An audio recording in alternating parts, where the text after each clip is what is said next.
노무 최신 판례 마지막 시간 A일 노무 판례는 제가 선별 한 3개 정도 해봤어요. 뭐 A급도 있고 B급도 있고.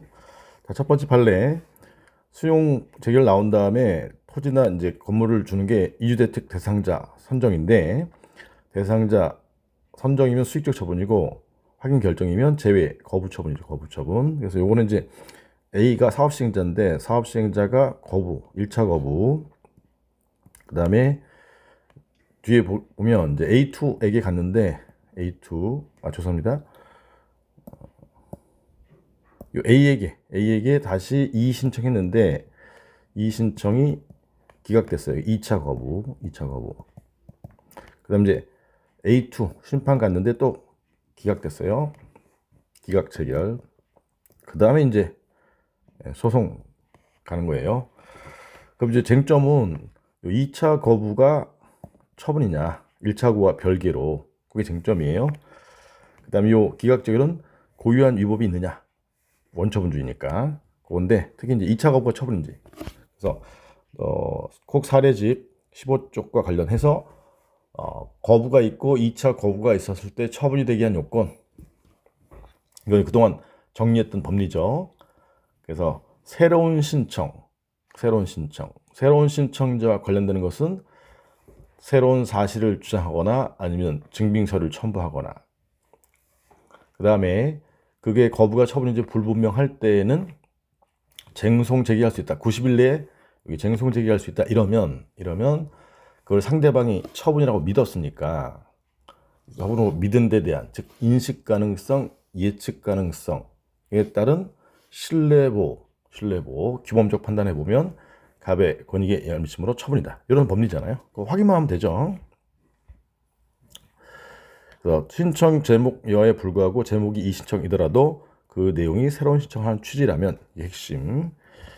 그다음에 이제 김용석 교수님 평석은 뭐 참고로만 보는 건데 2차 거부가 처분인데 이 신청 기각이 처분이다 이렇게 봤다는 거예요. 그래서 이 신청 기각 결정을 새로운 거부처로 봤다.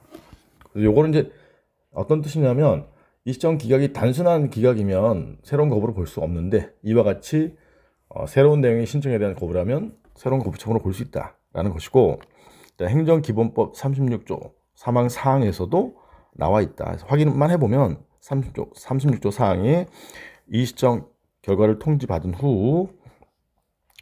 날로부터 90일 내에 심판 갈 수 있다. 그러니까 얘는 이시정 기각 결정 등도 처분이다. 이런 내용이고요. 참고로 알고 계시면 되고, 그 다음에 흐름은 2017년 7월 28일 1차 거부처분 제외 거부처분, 그 다음에 이시정 갔던데 A에게 그럴 때 이제 새로운 내용 갑이 주장하고 증빙자를 추가로 제출했다. 여기는 새로운 신청 사실관계죠. 그 다음에 17년 12월 6일 날 2차 제외 2차 결정 이시정 갔을 때 A가 그런데 이제 여기 90일 내에 쟁송 심판 소송 제기할 수 있다. 이게 이제 신뢰를 주는 공적 견해 표명이죠. 그다음에 여기는 이제 중앙행심이 A2죠. A2에 갔더니 2차 결정은 처분에 해당하지 않으니까 각하하는 재결을 했다. 이건 이제 19조 단서 재결구의 위법과 관련된 것이고, 핵심 쟁점은 2차 결정과 별도로 처분에 해당하느냐. 원심에서는 2차 결정이 처분에 해당하지 않는다 이렇게 판단했다 이 말이에요. 그래서 2차 결정은 처분이 아니기 때문에 각하한다 이런 판단을 했다. 그리고 이제 요 재결은 고유한 위법이 없다는 이유로 기각했다. 이런 내용인데, 중요한 건 2차 거부가 처분이냐 대법원의 판단. 그래서 여기 알고 계신 쟁점, 처분에 해당하는 여부가 불분명한 경우에는 상대방의 인식 가능성, 예측 가능성을 고려해서 아까 쟁송 제기할 수 있다 90일 내에 상대방의 예측 가능성이 있는 거죠. 규범적으로, 즉 신뢰보호 원칙에 반한다 이렇게 판단한다 이 말이에요. 그래서 90일 내에 심판 소송 제기할 수 있다 이런 안내는 상대방의 원고로서 2차 결정이 처분이라고 인식했을 수밖에 없다. 그러니 2차 거부는 처분이다.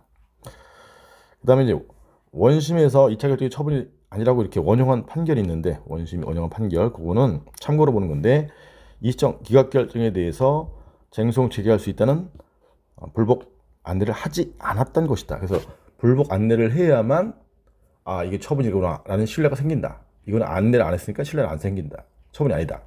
그래서 불복 안내를 했느냐 안 했느냐가 중요하다. 이게 핵심이에요.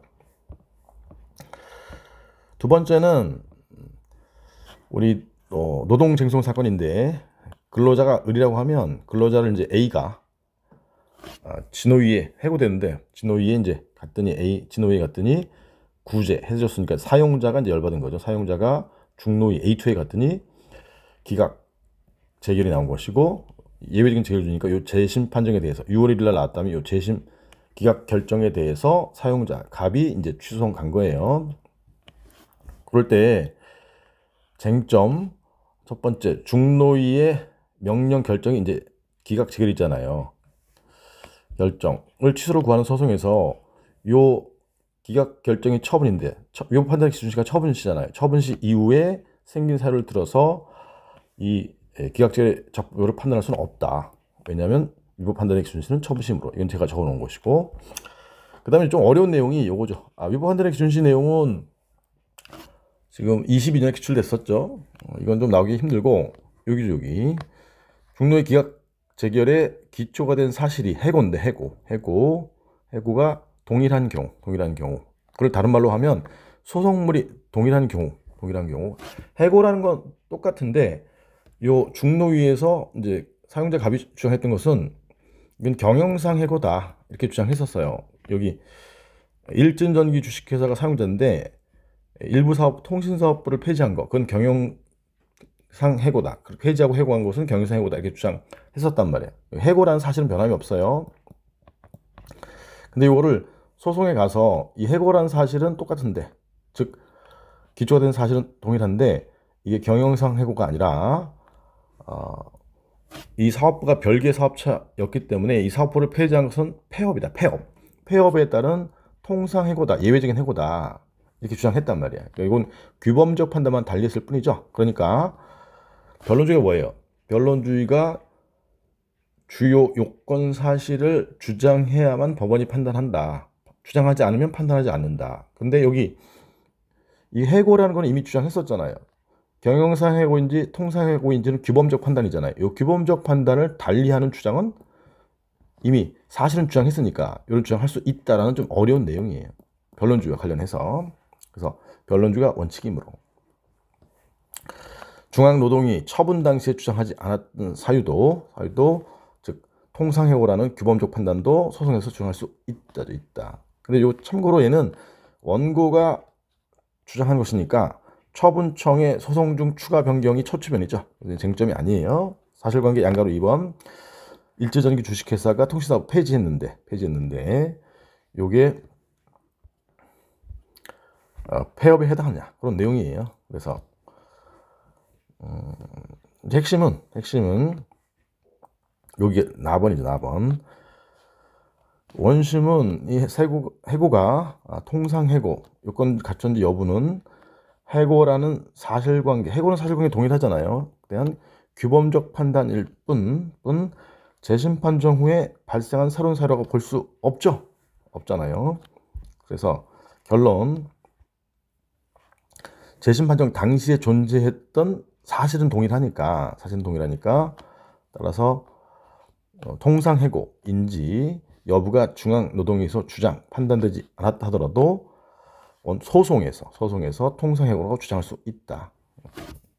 이 내용이에요. 사실은 동일하기 때문에 사실은 이미 주장했었으니까 규범적 판단은 달리 하는 것은 할 수 있다. 이렇게 정리하시면 되겠어요. 어려운 내용.